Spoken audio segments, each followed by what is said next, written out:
Hello YouTube. Today we are looking at a Cessna 210. This is an early generation Cessna 210. It has the retractable landing gear, and what we're talking about today is about the tire pressures and why it's very important to have the correct tire pressure. Now, for an aircraft like this that is stored outside for part of the year, if you don't have the correct tire pressure, what's going to happen is, you see what's happening, what's going on right now, you will end up having that flat spot that's sitting on the ground. One of the problems you end up having is that you have a flat spot right where the aircraft is sitting. The other problem you might run into is that, well, when the aircraft is outside and it gets windy, I'm going to rock the wings here a little bit. So it does that number, and over time, if it's on a very windy area or a windy day, you have the aircraft rocking back and forth, and with time, believe it or not, you end up having cracks, even though your tire is supposed to be flexible. But over time, you end up developing cracks on your tires, believe me, just from doing that.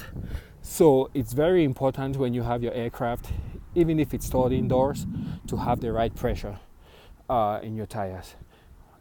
Another thing that might affect you is that if you go to take off and your tire pressures are very low, you might end up having a longer than usual takeoff run.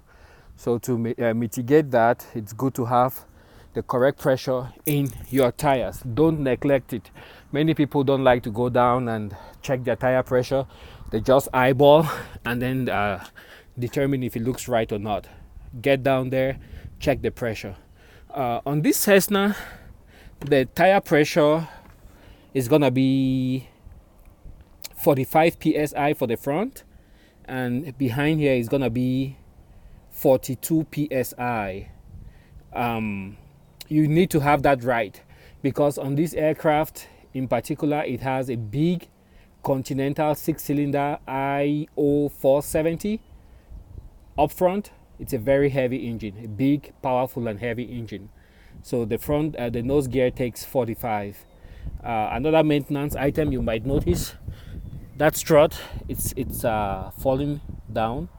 It takes nitrogen, so I'll need to pump that up, get the strut up.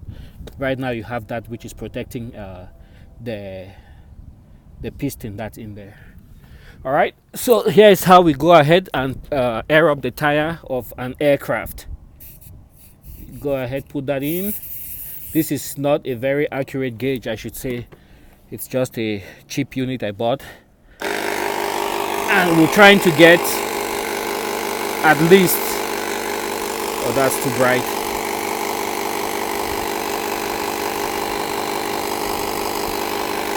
We're trying to get it to 42 psi. Right now we're at about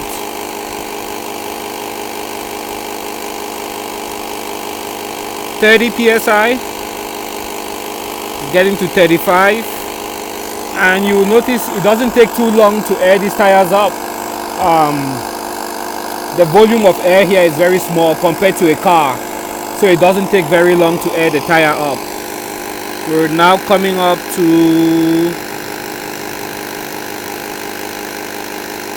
35. We'll soon be getting to 40. So a little bit about the Cessna 210. This is an earlier version. It has the strut braced wing that you see right here. They did away with this in 1967. So all the Cessna 210s from 1967 onwards, they had the cantilever wing that runs without any strut bracing. Also, let's check our pressure here real quick. We're now at 42. We got it there. So this first one is done. That wasn't so bad. Right, let's run up front here. It's the second tire. Get that in.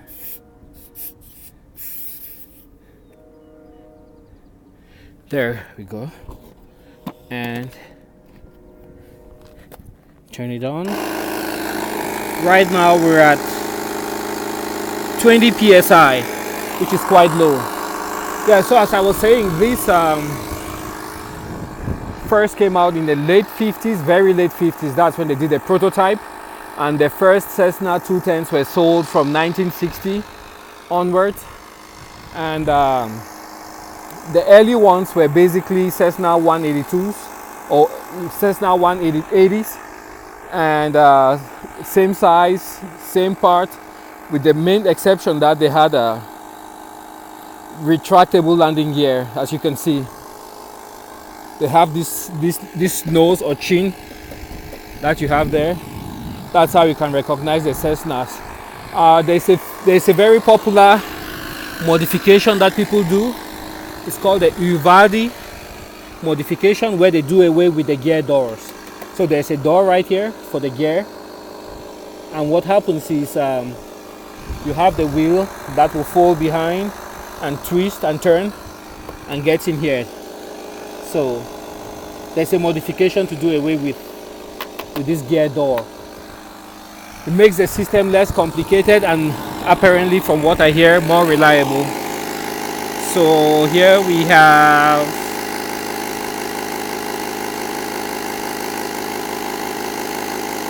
we're at 40 right now. Give it a couple of seconds and we should be good.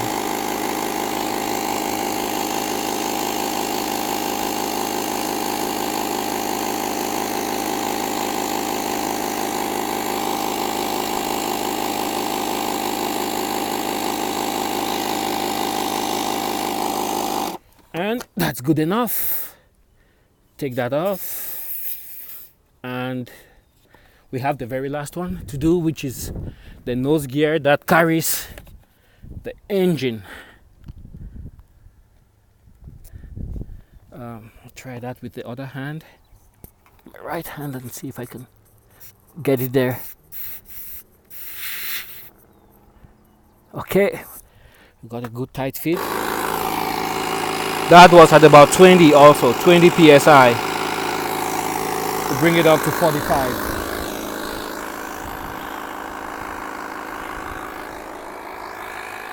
Go ahead and turn this a little bit.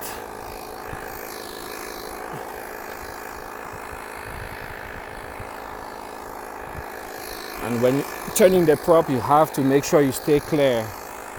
You never know when you might have a magneto that could get the engine started. So I have everything tied down and I stay very clear of the prop arc. All right.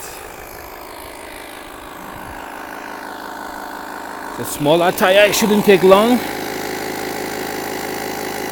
We're up to 40. We have 5 more psi. And then we should be good.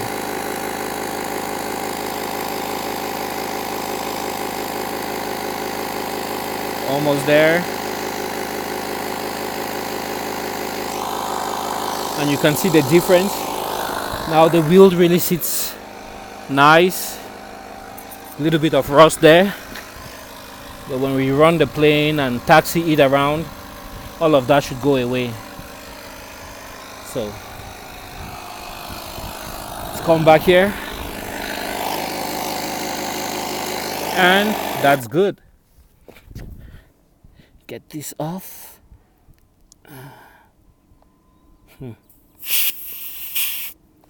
Perfect. All right, so that's what you should do. Periodic maintenance for your aircraft. If it's sitting on the ramp or it's been a couple of days, you haven't been out here a couple of weeks, stop by, check your tires. Make sure your aircraft is always good, ready to go. Thanks for watching, and if you enjoyed, please subscribe below. 42 on the mains and 45 on the nose wheel for Cessna 210s, early Cessna 210s. Thanks for watching.